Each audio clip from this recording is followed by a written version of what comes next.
Your kids could get free or low-cost health coverage from Medicaid or CHIP. Even if you've applied before, they may be eligible now. Kids up to age 19 are covered for checkups, vaccines, dentist visits, hospital care, and more. And if they already have Medicaid or CHIP, remember to renew every year. Visit insurekidsnow.gov or call 877-KIDS-NOW. Paid for by the U.S. Department of Health and Human Services. If you've been thinking about getting serious with your money, like actually serious, now's the time. The Motley Fool is offering new members 50% off their iconic stock recommendation service, Stock Advisor. This is the same service that's crushed the market with recommendations that have returned 1,057% since inception, compared to the S&P 500's 180% over that same period.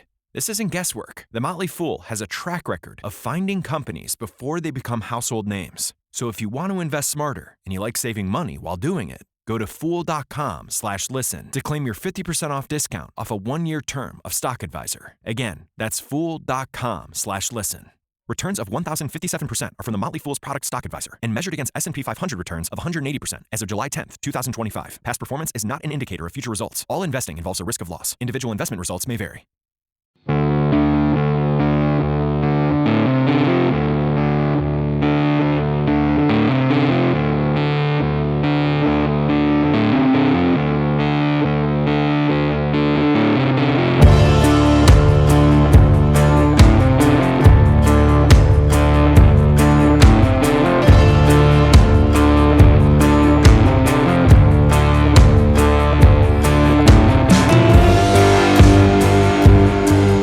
And welcome to the Kulturecast. I'm Chris Stachiw, and I'm joined by two people who the last time they were on this podcast, they were together talking about Lord of the Rings. However, this is not going to be a 3-hour podcast, or I guess it might, but I would be shocked if it was.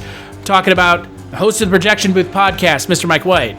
Hello. And the host of the One Season Show and the Scary Stories We Tell podcast. See, this time I didn't forget, Jess Byard. Hello.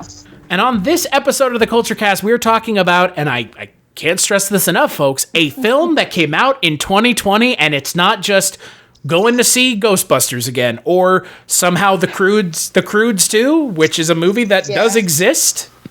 It saved the box office. It saved Hollywood. It's playing at the little one-screen theater right down the street from me. Well, I can guarantee you none of us are going to see The Croods 2, but we are going to be talking about Christopher Landon's follow-up to Happy Death Day and Happy Death Day to You, Happy Death Day to Freaky, or Happy Freaky Death Day, or pretty much just the same movie as those two in a very similar vein, talking about 2020's Freaky. Good morning. That's me, Millie. Ordinary, boring Millie. I love your dress. I think I saw it at Discount Bonanza. Okay, so I was never the most popular. Homecoming's this weekend. Booker is gonna be at the dance. And boys never really noticed me.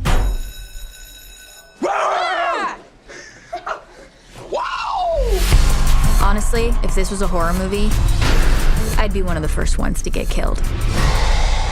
Cue the creepy dude in the mask. Like I said.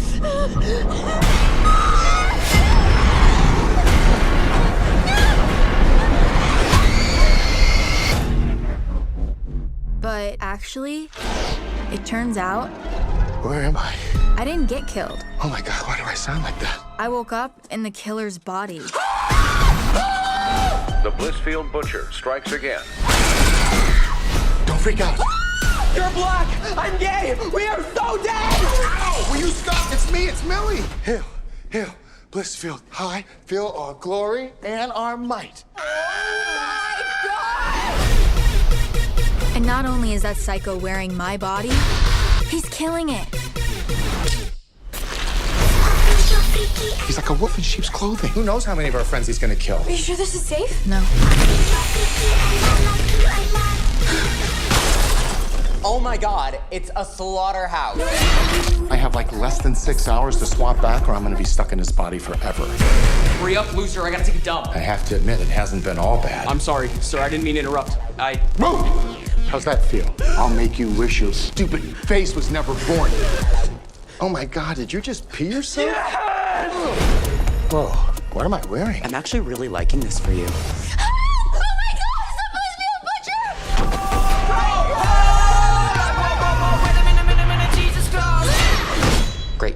are gonna get killed by Murder Barbie.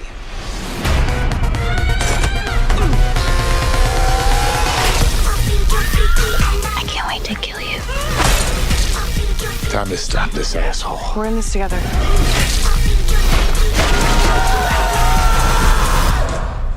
I want my body back. Come and get it.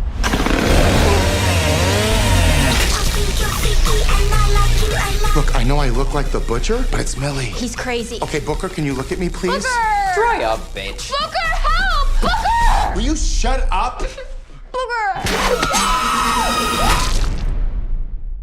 So it's directed by the aforementioned Christopher Landon. It is written by Christopher Landon and Michael Kennedy. It stars Vince Vaughn, Kathryn Newton, Alan Ruck is in there for a hot minute, Celeste O'Connor, and Misha Oshirovich. And the film is once again a body swap film, but this time the main character swaps bodies with a serial killer, and she has 24 hours to swap her body back. That serial killer happens to be Vince Vaughn. They swap bodies and hilarity ensues. So with that setup out of the way, Mr. White, this is the first time we've talked about a new movie in quite some time. Almost a year, actually, since last time we talked about The Last Jedi, or The Last Skywalker, whatever the fuck that movie was called. What did you think of Fuck that movie. Yeah, fuck that movie for sure. What did you think of Freaky? I thought it was all right. I enjoyed it.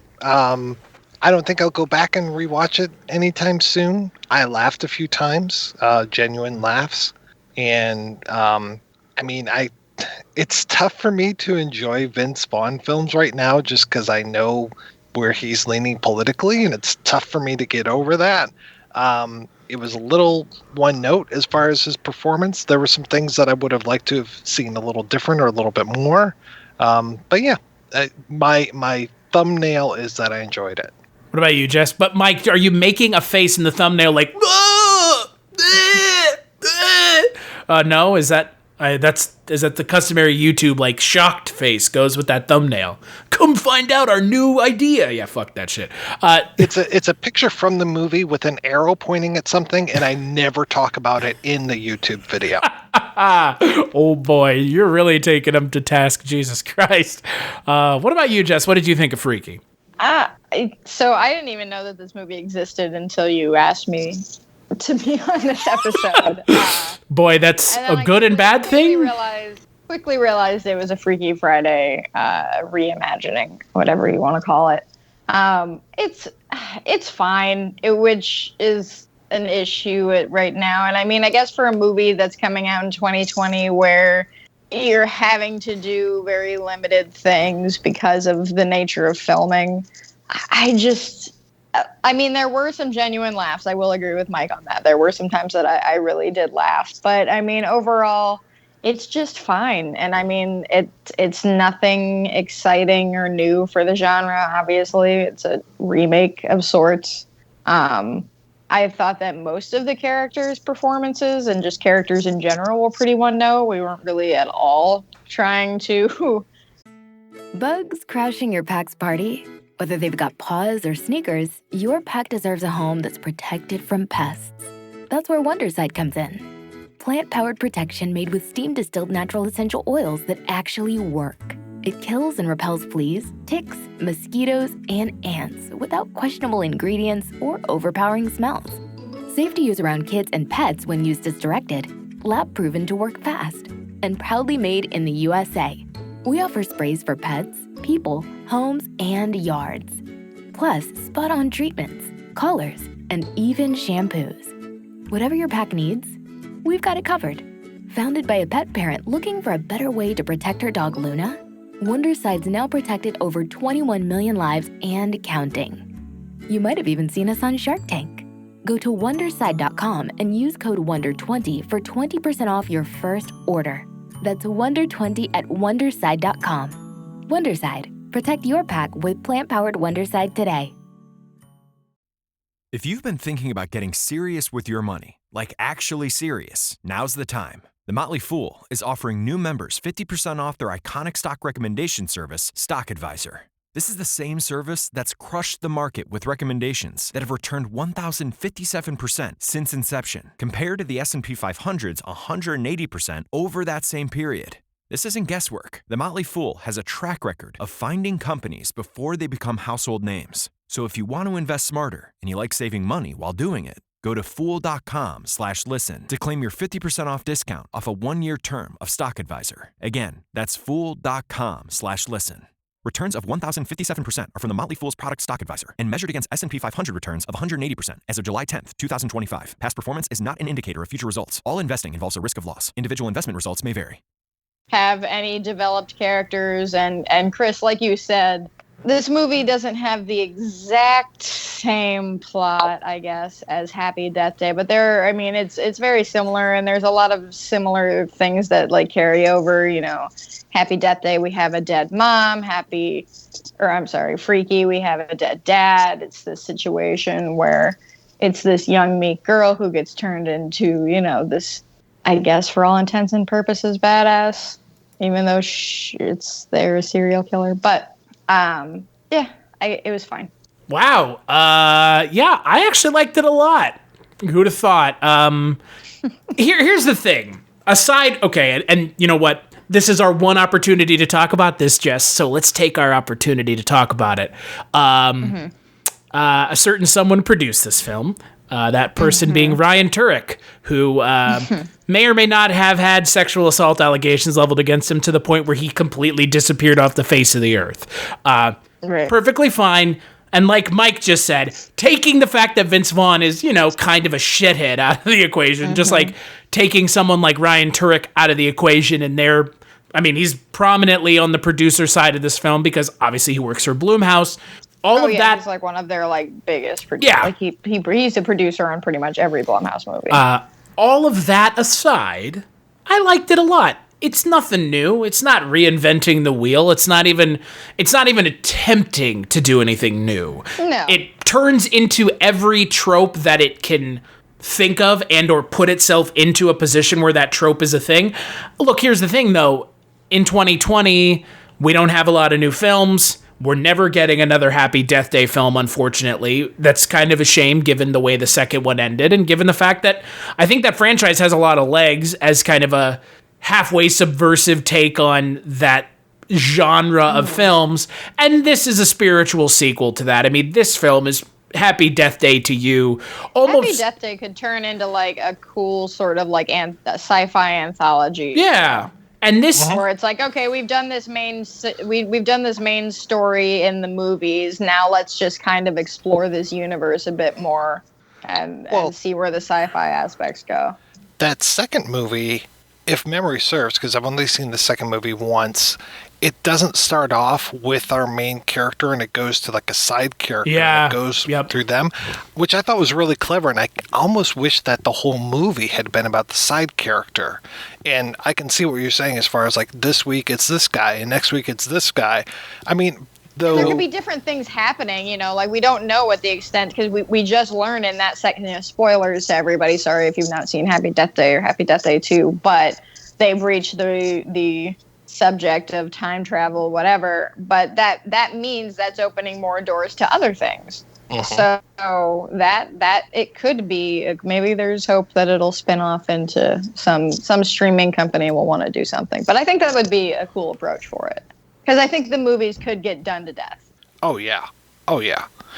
Though they leave Freaky so open to a sequel, it's not even funny, where it's just boy, hope nobody gets that dagger again. Bwah, bwah, bwah. Yeah, Well, and the references and homages and however you want to frame them throughout the movie are all pretty blatant. The first kill is literally a callback to Halloween. Right, we have a heavy Scream vibe going on at the end of that one too, where the parents come home. We have a shot in a bathtub that's very Nightmare on Elm Street reminiscent. And look, I get it. This is sort of an age where it's become a little bit of an issue for me, where it's the people who are making the horror movies right now are super fans and sort of just making movies for their friends for the most part. It also seems like they have to prove that they're fans of the genre Yeah, where it's like, see, we do know this stuff. And it's like, I don't care, guys. I really don't care. If you've never seen The Exorcist, I'm not going to judge you for it. But if you can write a really awesome fucking story, cool, great. You don't have to have seen every single movie to be a good storyteller. I agree with you 100%. The problem is those aren't for us. We obviously know that. I think here's the real issue. And again, we've talked about this a little bit. But the reality is the slasher genre is fucking dead. And it has been dead for it's been dead in the sense that like there's no way to bring it back to the golden age. Right. There have been some good ones here and there, but they've really subverted the idea of slasher. Right. And look, at this Final Girls comes to mind. Yeah. At this point, a film like Freaky is what you can make if you're not going to just make a sequel to an IP, or you're going to completely subvert expectations and make something else. And again, here's the thing. The slasher genre, for me, has always felt restrictive. And with something like this, it opens it up. But the problem is, instead of truly opening it up, you are just saying, oh yeah, there's this thing in Halloween, let's do that, because that's what people want. And maybe it is what people want. It's not what I want. It's clearly not what you want, Jess. It's what a certain group that's keeping the genre going right now wants. And that's fine, because it goes in waves. It's whoever's pulling the strings at the time. And by pulling the strings, I mean writing, directing, producing these movies. Whoever's doing that at the time is going to be, they're going to judge the taste on it. They're going to turn the taste. And eventually all the, fan bros that grew up in the 80s and can't let it go will not be pulling those strings anymore. There are some issues that I have with this film, and the biggest thing for me, okay, a couple things. We never really explore who or what the Vince Vaughn character is. I'm okay with that, though. A little bit, like, I don't necessarily need to know. I mean, I don't need to get the whole, like, my mother didn't love me, or she dressed me up in women's clothes, like Henry Portrait of a Serial Killer, or something like that, or like, oh, this is what it actually feels like to be a girl because my mother treated me like this, or whatever. We don't get that. We get that scene where she wakes up and, like, he's got all that freaky shit around his room, and he's, like, sleeping in... And you get the idea that it's, I felt that it was some kind of like voodoo thing-esque, like, in vein of like Child's Play. Right. Where it's like a Chucky thing where...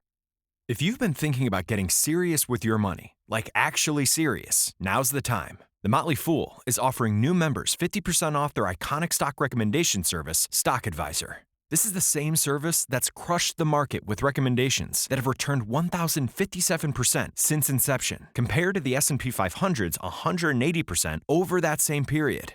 This isn't guesswork. The Motley Fool has a track record of finding companies before they become household names. So if you want to invest smarter and you like saving money while doing it, go to fool.com/listen to claim your 50% off discount off a 1-year term of Stock Advisor. Again, that's fool.com/listen. Returns of 1,057% are from the Motley Fool's product Stock Advisor and measured against S&P 500 returns of 180% as of July 10th, 2025. Past performance is not an indicator of future results. All investing involves a risk of loss. Individual investment results may vary.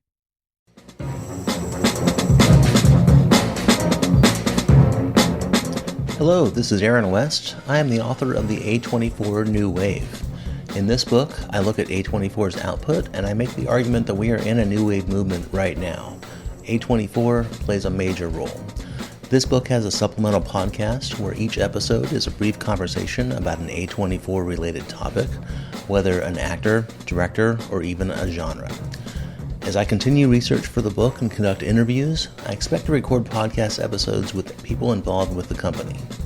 You can find the podcast at cinejourneys.com or wherever you find podcasts, and we are proud to be members of the Someone's Favorite Productions podcast network.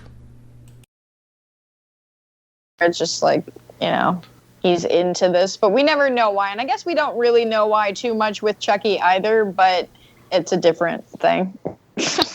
Well, the other thing that got me was then she, who is now he, suddenly knows how to dress like the better woman. He is a better woman than she is, in that he knows how to put on makeup better than she does.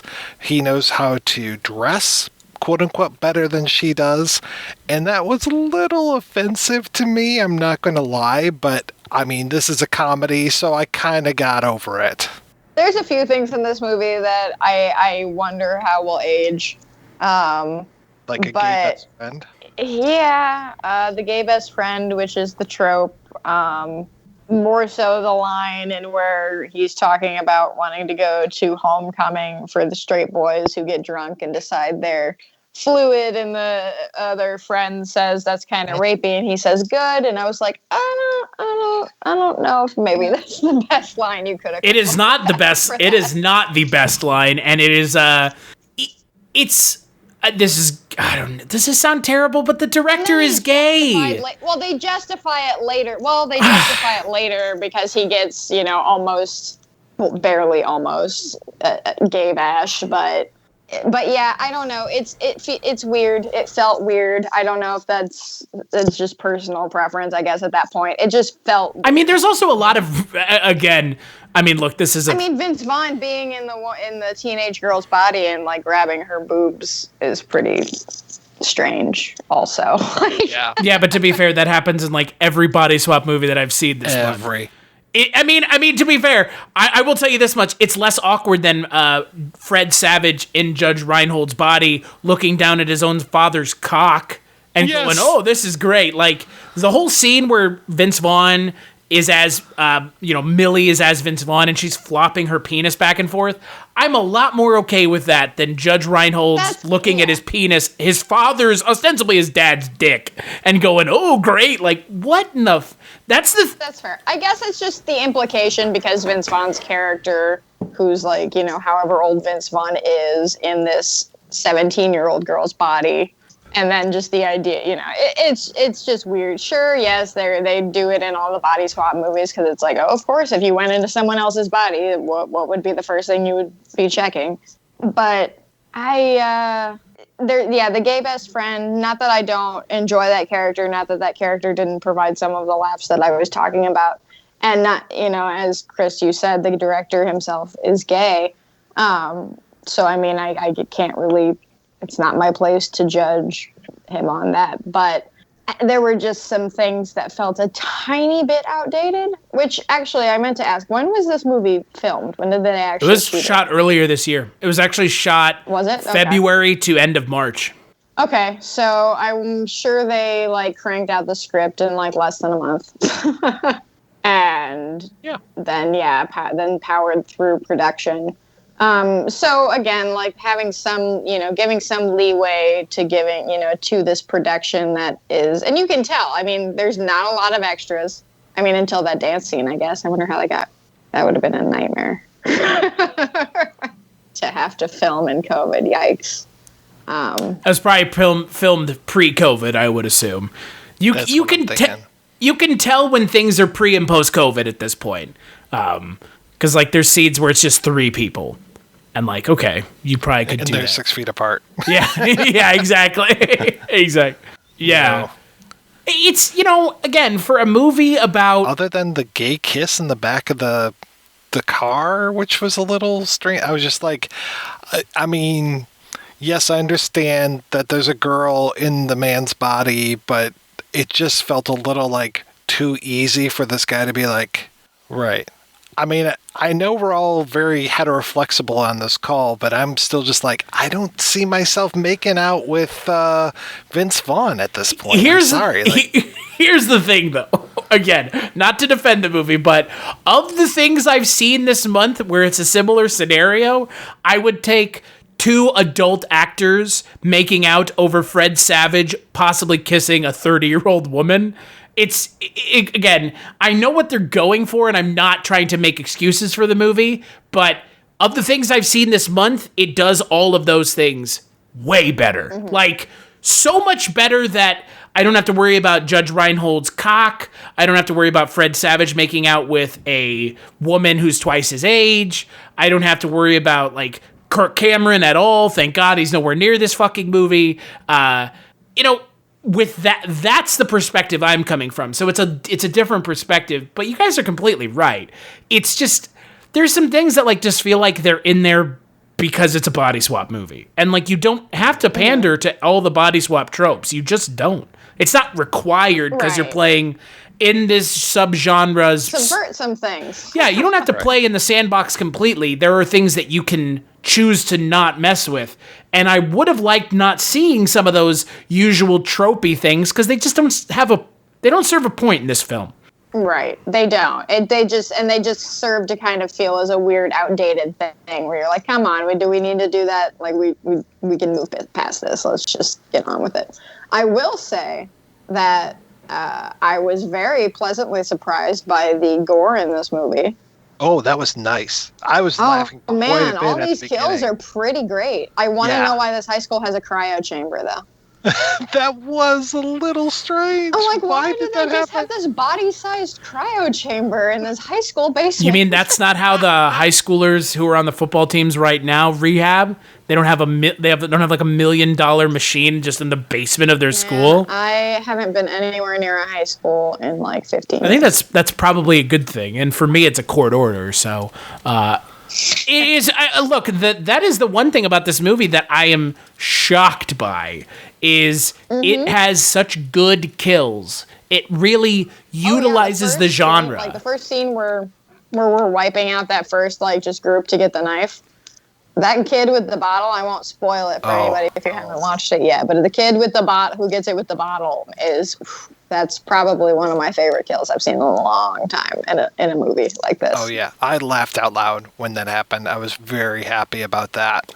I mean, to your point, Chris, as far as like how this compares with other body swap movies, yes, this was probably like, because I've seen all these body swap movies, I enjoyed this definitely the most, and it might be one of the lesser problematic ones, even with all the gender stuff that's going on, because I think she's 18 years old, so that helps.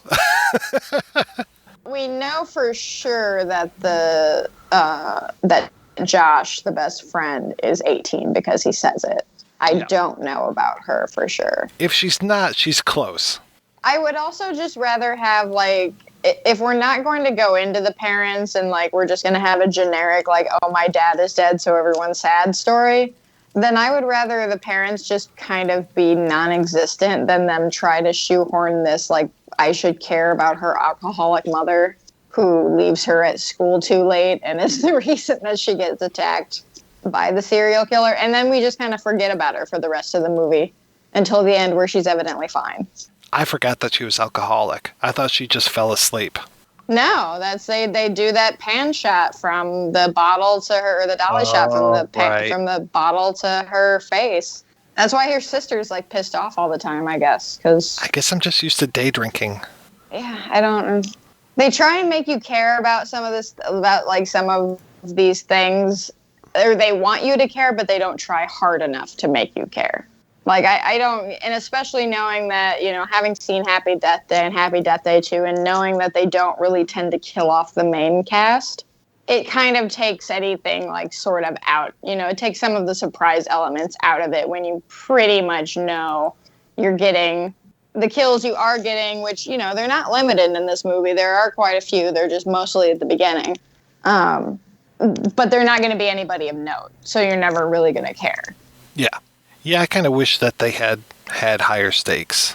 Yeah, that's what it feels like. It never really felt like I never really felt like anybody, like after she was in Vince Vaughn's body, it kind of just felt like, okay, they're just always like a step and a half in front of the cops and everybody else, so they never really are in a bad situation where they get stuck.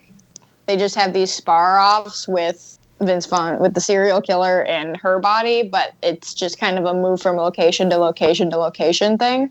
Yeah, and the emphasis of how weak she is as a person, I was just like, that's a little much too. I mean, I've had my ass kicked by girls. I know that y'all can pack a punch.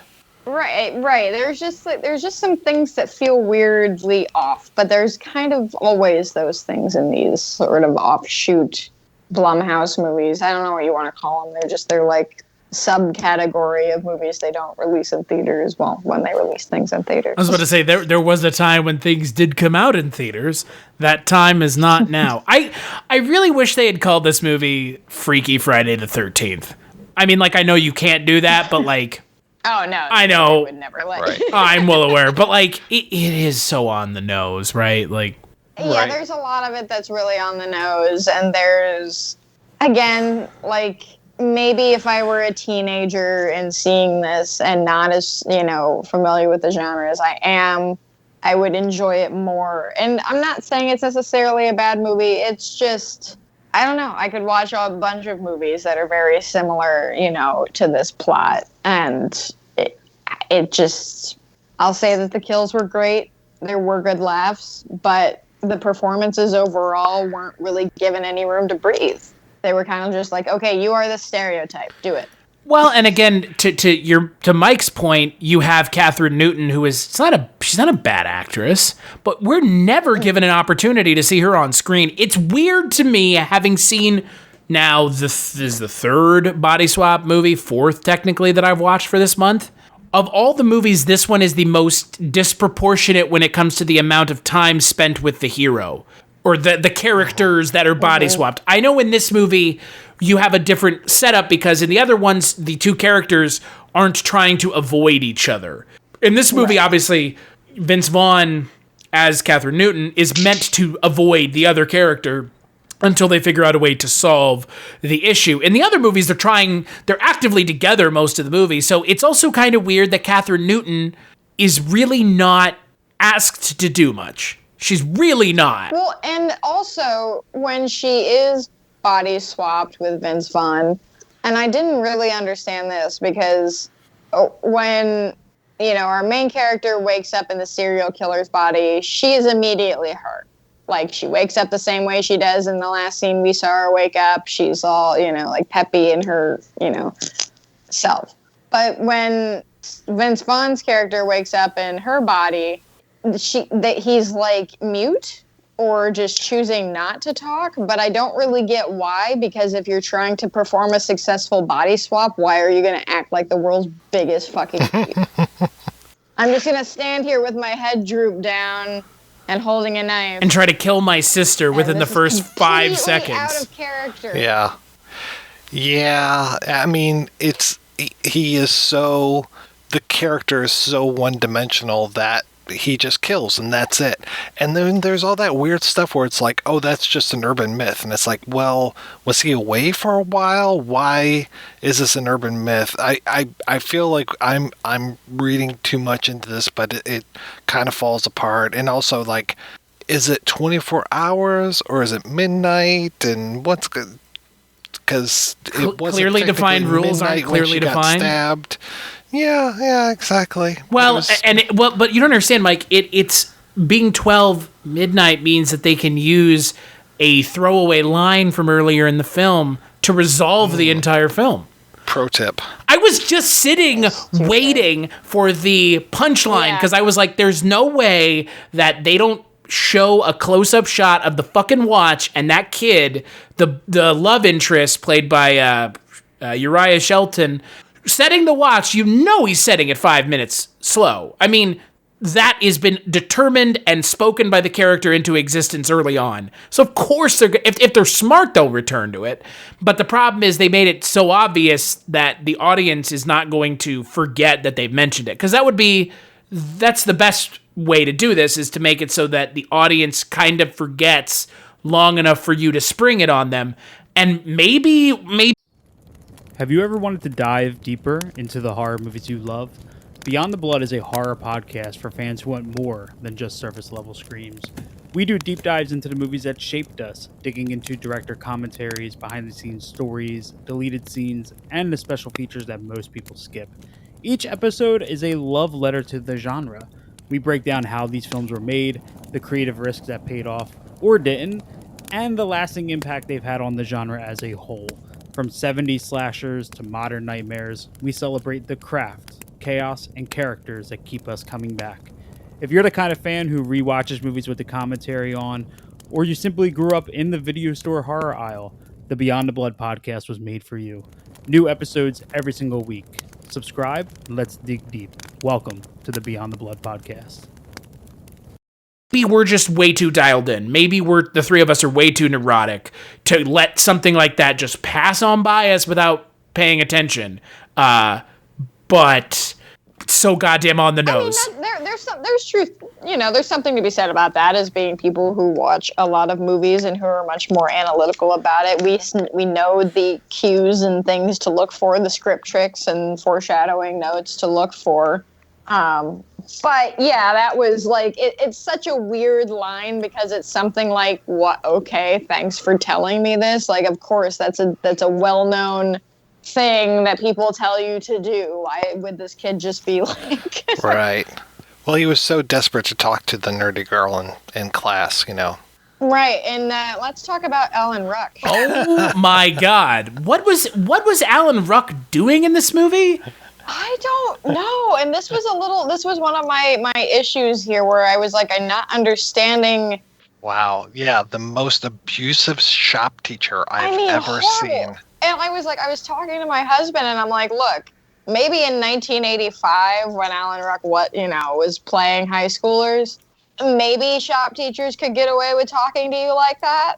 But in 2020, I do not think so. In a high school like that, where everybody's parents are super rich, there's no way the shop teacher's getting away with like publicly humiliating students in front of everybody. Right. And telling you that your project's due on Monday and then calling for it on Friday. That just doesn't happen. Yeah. That's not even real. Like, why not just make him a hard ass? You don't have to make him like a complete, I mean, look, well, here's the thing, right? The way I looked at it, as I'm sure y'all did, the first sequence of the film before they body swap is, here's the justification for why all these characters are going to die.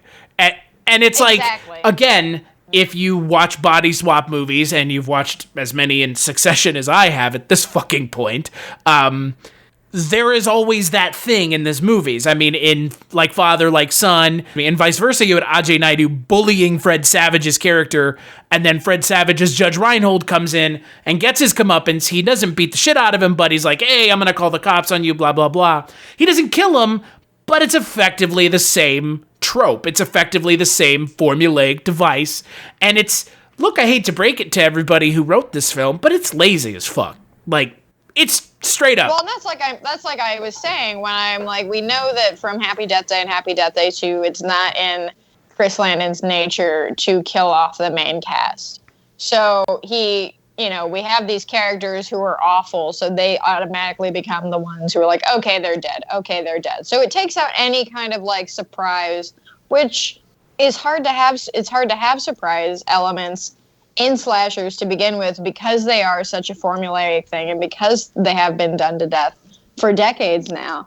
So why like take even more of the surprise out of it when you're just you may as well literally just paint targets on people. Well, that one character's kind of rapey, so he needs to die. That one character is rapey, so he needs to die. It's like, what? The teacher's really horrible, so they need to get chopped by. I mean, hey, all these kills were great. Oh, yeah. So, I mean, that's the sad thing is these kills almost don't deserve to be in this movie. Like, they're so good. Well, and here's the thing also about that, and they are so good, but that's another thing when I'm talking about, like, making movies for your friends, where I think that a lot of I just kind of feel that a lot of focus went more into the effects than into the story. I can see because that's what they're making for. And I mean, hey, you can argue that that's what movies are, and you should movies are supposed to be more action driven, blah blah blah blah blah. I personally think it's dependent on the movie, but I feel like there was a lot of time spent on that where it's like, this is our selling point, which fine. Hey, I get it. Obviously I'm a fan, but this is if there were other horror movies that came out, which I'm sure there are plenty on the streaming things that I have not checked out this year. But if I were making a list, of things that stood out to me that came out in 2020, this one doesn't really, I don't think it would be on there. Because I just want to see some new stuff, everyone. So I have some news off of the ticker. which is... Who died? Kathryn Newton is going to be Scott Lang's daughter in the next Ant-Man and the Wasp movie. And right before we started to record this, I read this just overwrought article about this actress Emma Fuhrman, who was Scott Lang's daughter in Avengers Endgame. You may remember that she was on screen for at least 5 minutes. I was about to say, there was a female character playing the older version of his daughter, right? Yes, there was. And this article from like comicbookmovie.com or something was just like painting it as this major tragedy that Emma Fuhrman was not going to come back as Cassie Lang and that it was recast as Kathryn Newton. And I'm just like... He had a daughter. Oh, yeah, I guess she was in there. I can't even remember what she looks like. It's like, who cares that she got... Okay, now that you mentioned Kathryn Newton, here's something I want to talk about that I have not gotten a chance to talk about because I kind of forgot that I wanted to mention it. Can everyone in this movie stop pretending that Kathryn Newton is not attractive? Oh, holy! Right, exactly. I really hate that shit in movies. Like, her hair's down. Oh no, she's so ugly. Like, no. She put on a leather jacket. Yeah, like, I can't stand that shit in movies because there's no way in hell. Look, every woman is beautiful. Yeah, fucking roast me on Twitter. I don't give a shit. Every woman is beautiful, period. No caveats to that. But you can't convince me that someone who is a actress who is being paid money in a film who looks like Kathryn Newton, there's no way you can unpretty her. I'm surprised they didn't give her glasses. I really am. Oh, I know. Like, that's the thing. I was waiting for it. Like, what the fuck is the movie with Freddie Prinze Jr.? Where is it? She's all that? All that? Yeah, like that. Like, that's this level of nonsense. Yeah. Like, oh, yeah. I'm sorry. Slow-mo reveal. Yeah, I'm sorry, but Kathryn Newton is a gorgeous woman. And stop trying to convince us that she's ugly. It's not working. Like, that is a useless endeavor on your part, film. Come on. Well, yeah, her hair's messy and she's dressed in a beaver costume. Right. Ha. Which, I mean, if I were the school mascot and there was a serial killer running around, I would just keep my head on so that I just looked like a weirdo sitting in the middle of the parking lot dressed like we were. Like, no, maybe I don't want to kill them. I really hate that shit in movies. Like, it makes me roll my eyes. I'm just like, and they do it in body swap movies a lot. Like, they did it in the Disney Lindsay Lohan, Jamie Lee Curtis Freaky Friday. They did the same thing where it's like, Jamie Lee Curtis is an old woman. Like, what? Like, what crack are you smoking? Like, come on, guys. Like, don't go that far into the low end of the kiddie pool because it's unnecessary. And that might be a soapbox, but it's a soapbox we're standing on because it just doesn't help the plot. Because again, like Mike mentioned, why does Vince Vaughn's character know how to do all these things so well? He? Is he? What? Yeah, so strange. It makes no sense. I do kind of feel like the description of the character was like, he's like Charles Lee Ray, knows how to do all this voodoo stuff. And then that's as far as it goes. Even a character like Charles Lee Ray is more well thought out than Blissfield Butcher, no name outside of that. Well, to be fair, we don't have the sequels yet. Yeah, we'll find out all about him. He died. Oh, I'm sure. He double. Well, here's the thing. He double died, and he's human. Yeah, sure. So was Michael at first, and so was Jason at first, and so was Freddy at first. And then they all get turned into these demon things. The only caveat with that is few characters have died as hard as this character hasn't come back. Freddy, Jason, and Michael notwithstanding. Jason up. I mean, like, Michael Myers in the first one just gets shot and falls off the balcony. I mean, Vince Vaughn gets stabbed through the chest and then kicked through the chest. I don't think he's coming back. I think if they do another one of these movies, it'll be new characters with a new setting, because that's the smart way to do it. When it's not the characters that matter, it's the plot device that they use to swap bodies. Exactly. I'm not surprised. I'm kind of surprised they didn't, because a lot of the body swap movies, the last two that I've seen, and Freaky Friday attempts to do it and then calls it off at the last moment. I'm surprised they didn't have a body swap happen in this movie towards the end again. I mean, every other movie I've seen did it. Why not this one? Is it because the device through which you have to body swap means you have to fucking stab the other person? I guess that's it. You stab them, but you seem to be okay, like, the next morning, right? And then you wait 24 hours? Or does it only do that because it's the 13th? Or did they just make it the 13th because they wanted to? I think it's the latter. See, I think it's the latter. I think it was I think they did it on Friday the 13th because they couldn't name it Friday the 13th. So it's like, if we can't have our cake, we could at least imply the cake. Cake implied. It is Friday the 13th. And I don't even think they needed to smatter our screen with the text either. They did a pretty good job of showing this is the 11th. It's a Wednesday. Like, holy shit, guys. You just... It felt a little hand-holdy. And I think we've kind of already addressed that ad nauseum. But sitting here talking with y'all, my opinion on the movie my positivity has lessened substantially. And there's nothing wrong with that. We have dampened your mood. I think what I realized from watching this movie is I would rather just watch Happy Death Day. Yeah. I mean, it's just like I would rather just turn something on that's different. I don't know. Like I don't want to find something that's just going to inevitably be background noise. You know what I mean? Mm-hmm. I think this movie is like ultimately built for that. I mean, this is making me actually want to watch Scout's Guide to the Zombie Apocalypse. I'd like to see more of Christopher Landon's stuff. I saw that. That was the surprise movie they did one year when when my friends and I went to this marathon called 12 Hours of Terror that they used to do in Cleveland in October. But they always have like a special surprise movie. And sometimes it's old, sometimes it's new. And they did Scout's Guide to the Zombie Apocalypse. And I would say that I think that I might like it a little better just because I just really don't like Vince Vaughn either. Even, political leanings aside, I just don't like him as an actor, really.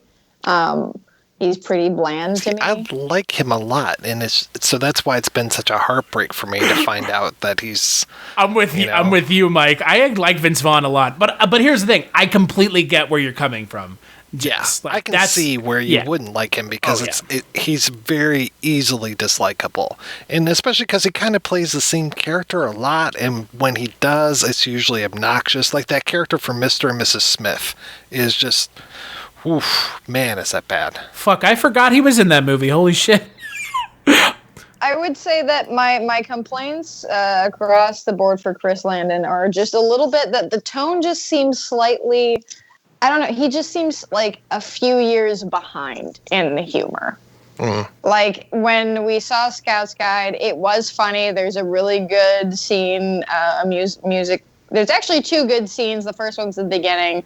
And the other one's about halfway through, both queued up to music that work really well. But there were just a few things, and if you watch it, I am curious to hear what you think about it, because there are just some things that you're like, man, if this came out, a few years before it actually came out, people would have probably thought it was super hilarious. But it's just a little bit too late. And I think that you sort of see that a little bit here with some of the humor, where it's like, if, maybe this were 5-6 years ago, some of this stuff wouldn't have felt as awkward, but because we're where we are right now, it does.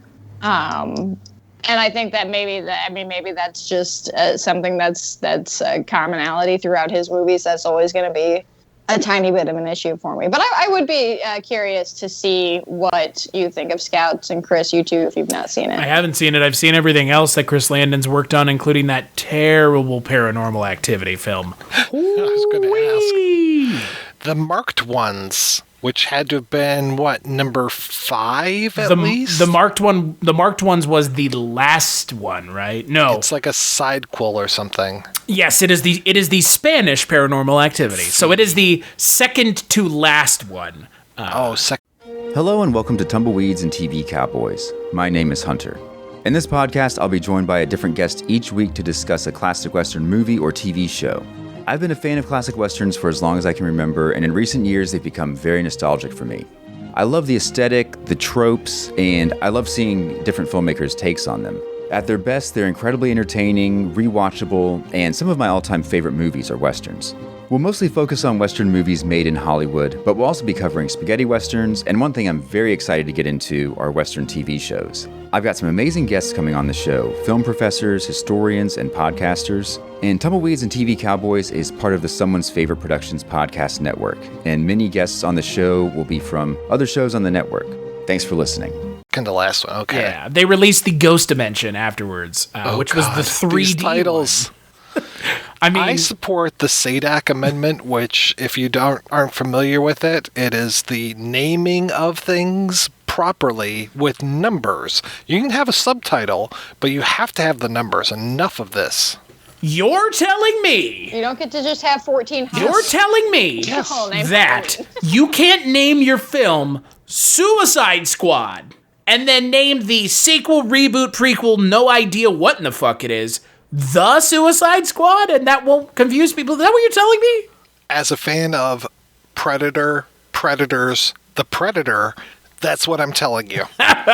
Boy, I forgot about Predator, Predators, The Predator. How about it's Predator, literally nothing else matters. Except for Predator 2. Predator 2. Movies? Predator 2. Oh, yeah, well. Oh, God. Rambo 2 Rambo First Blood Part 2. Yeah, that was weird. Oh, well, and don't forget with Rambo, they abandoned the First Blood part because everybody just called the movie Rambo. And then that last one being called Rambo, or was that 2 movies ago? Who knows? It was two movies ago was Rambo. The last movie was Rambo. No, the last movie was Rambo, Last Blood. Get it? Because it's like he had First Blood. What happened to the middle blood? That was Rambo 3. What happened to the blood that Kulturecast chose? Well, unfortunately, the middle blood was taken care of by regular Boy, yeah. It sure was, wasn't it? It's, I mean, look, Happy Death Day to You is a great title. So, yeah. Happy Death Day to You is not only great, but also kind of funny. I not that I have anything against the lead actress in this movie, and maybe it's more so just the nature of the character, which was supposed to be, or the really meek, nice girl next door, never heard a fly, and she's got her sassy friends. But I like the actress in the Happy Death Day movies more. I think that she has more of a personality, and I think maybe it comes out of the screen a bit more for me, and I think maybe if she were in this, I might have had a bit more fun with it. Because I think when that character is, in her bad girl phase, we get the look, but we don't get any of the attitude that comes with it. And I think that, whether that's just lack of direction and anything to do or performance-wise, I can't say, but I will say that the reason we don't get to see her as the badass is because the moment she becomes the actual badass, that's when the film ends. And it's like, and like you just said, that is the interesting character that I wanted to see. Because she's like, I am a fucking piece. Like, hell yeah. And then it's like, oh, but yeah, the movie's over. Oops. Okay, cool. Like, God damn it. Like, we just spent this whole time with you being this kind of pseudo ditzy, and that's also kind of the thing where the dark comedy of horror kind of in tone, where it's hard to balance, where it's like, okay, you're going to go back into your body, but you killed people, just so you know. Right. This is not going to, you're over here in Vince Vaughn's body, doing cheers and being all cutesy and fun, but there's still actual murder. I'm like, how do you convince anyone of that? Oh, wait, you don't have to, because no one ever saw you did it. No. Do it. So exactly, yeah, it's the I mean, again, that's the thing about body swap movies. Everything's very convenient, which it has to be for this. Yeah, body swap movies. Everything has to tie itself neatly into a bow. The film has to tie itself neatly into a bow, because how do you get? Yeah, I mean, normal body swap movies, it's like, how does he explain to the people in the meeting that he was so weird? In this movie, it's how the fuck does she explain that she straight up murdered 8 people? What is that? What are the implications of that? I mean, brutally yes, she literally saws Alan Ruck in half. Yeah. And maybe, you know, she wouldn't have that memory necessarily, but still murdered a man. I don't know. I think there would be some sort of trauma left over, and at the end, it's just kind of like, I'm good. I think that's the inherent problem with doing a body swap movie as a horror movie. Now, if we could do a body swap movie. To be fair, Vice Versa had a little body horror in it because Fred Savage and Judge Reinhold don't actually switch bodies. Fred Savage morphs into Judge Reinhold, and he like grows and like his fucking feet shoot out of the shoes and everything. And Fred Savage or Judge Reinhold like shrinks into Fred Savage. It's super weird. And that's all the body swap, body horror that's in that movie. And now you never have to watch it. Yeah, I appreciate Chris Landon and Michael Kennedy trying to do something different, trying to approach the slasher subgenre of horror in a new way, in an interesting way, in a way that, again, ostensibly has never been done before, at least with this reliance on this trope of body swaps. It hasn't been done this way. Right. But this script needed one or two more eyes on it. Now, I will say that I think that maybe body swap in horror hasn't been done too much, but I will say, like, you know, possessed limbs are definitely a thing. Oh, yeah. Like, oh no, my hand came off and now I have the serial killer's hand, or let's do Mark Hamill's eye and body bags. Yeah, right. I mean, I guess maybe body swap movies have been done in horror. They're just called exorcism movies. Well, that's a whole other kind of swap. I guess in Skeleton Key there's body swap, but like, you know, that's a oddly specific reference to a movie that nobody cares about. Shocker. In that movie, that twist is done so well that movie is propped up by that twist. That's it. I haven't seen that one, but I have seen the first Scooby-Doo movie, which has souls flying around. It sure does, to the point where Sarah Michelle Gellar as Freddie Prinze Jr. grabs her titties and goes, I can look at myself naked.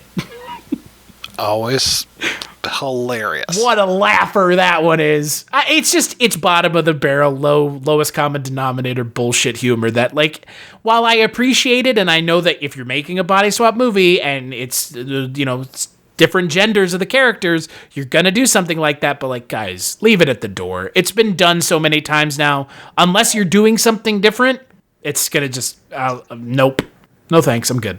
That's why I'd rather watch Happy Death Day and not this, because I mean, Happy Death Day, at least it does something different with the horror genre as a whole. I mean, the second movie is a sci-fi movie, like, it's not even a horror movie. Right, and I like how the character in that changes. I feel that that's more earned than the way that we have this one. Yeah. Right, this one feels like, okay, you went through this bad thing, now you get to be an awesome person. No ramifications to you straight up murdering people. No ramifications, no nothing, it'll just be fine. Yeah. So, Jess, what would you give the film out of 5? I would probably give it a 2.5. Just because I'm never going to watch it again. I have no need to ever watch it again. But the kills were awesome, and there were like 3 good laughs. What about you, Mike? I think I liked it more, but I'd still probably give it a 3. Yeah, I'm going to give it a 3.5. I mean, we're kind of all in the same range. We're one point away from each other. It's good, but unfortunately, you know, I would genuinely be curious to see if this film had come out before Happy Death Day, if we would like it more. Because it does feel oddly derivative of a better series of films, also made by the same director, also made by the same studio.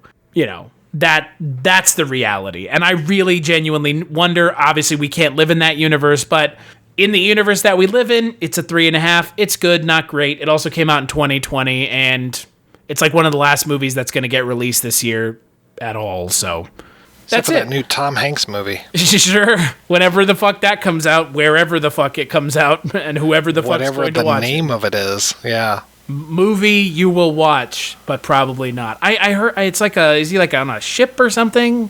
No, that was Greyhound. This one, he's like kind of a cowboy, and there's a little girl.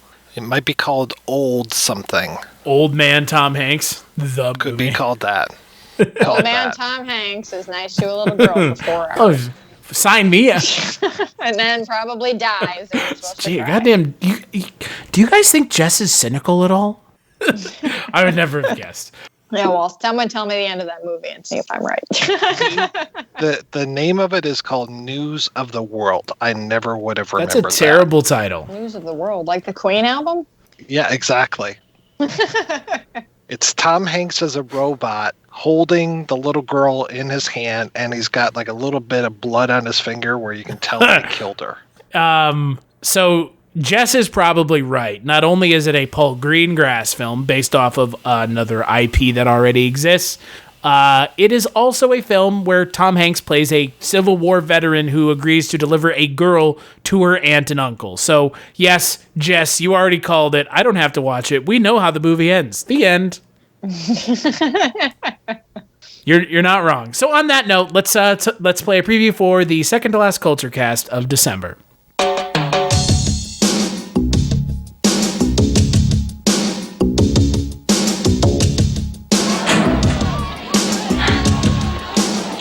What? Oh my God! Come on. Joel is really crazy about that young lady. You know, he's also a little bit on the edge when it comes to her. You know what I mean? Bobby was just a normal teenager. Is he okay? Ask him if he wants a Pop-Tart. Until he bumped into Lainey and the Ettingers.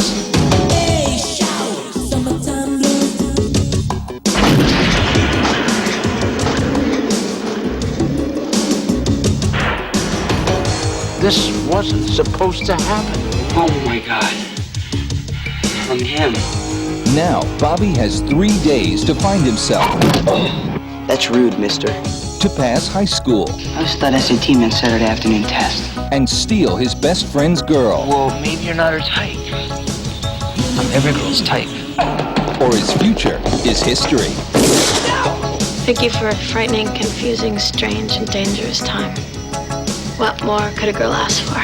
Jason Robards, Corey Feldman, Piper Laurie, Meredith Salinger, Harry Dean Stanton, Corey Haim. You were expecting maybe Freddy Krueger. Dream a little dream.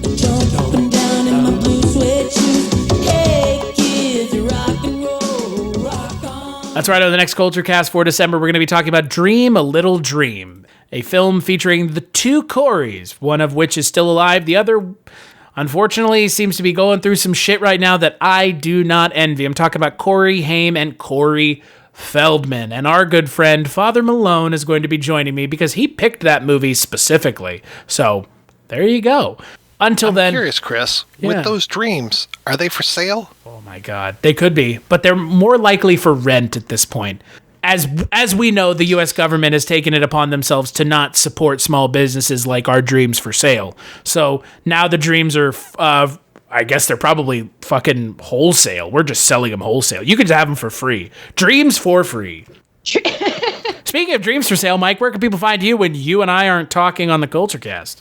You can find me over at the Projection Booth Podcast, which is available at projectionboothpodcast.com. What about you, Jess? You can find me on Twitter at writer Jess Byard. Pretty much everything I do there, goes there. Twitter, Instagram, website, all of it there. If you want to hear Chris and I talking together, you can hear us on our other show, Scary Stories We Tell, where we talk about all things spooky, true crime, cryptids, anything weird. We like to talk about it. And you can also hear us on our other show, the One Season Show, where we talk about television that lasted one season.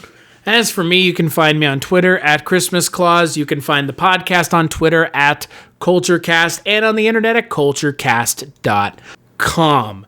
As always, we do have a Patreon, patreon.com/Kulturecast. Go there, give us $1, get access to bonus content. Hey, what's there to lose? Only $1. That's the answer.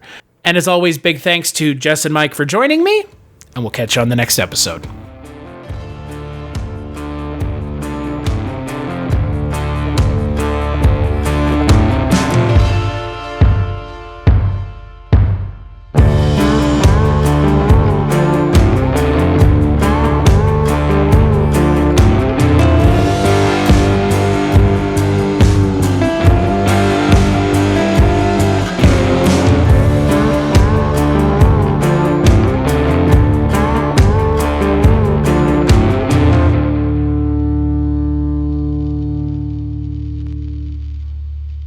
Hello, my name is Kevin Tudor, and I'm one of the 3 hosts of Almost Major, a film podcast dissecting many major indie studios and the films they release. Every week, myself, Charlie Nash, and Bryden Doyle discuss overlooked, forgotten, or bona fide classic indie films via studio-specific miniseries. We've previously covered numerous films from Artisan Entertainment, Lionsgate Films, and New Line Cinema. Titles including The Blair Witch Project, American Psycho, Dogville, But I'm a Cheerleader, Saw, Requiem for a Dream, and Ringmaster. You know, the Jerry Springer film.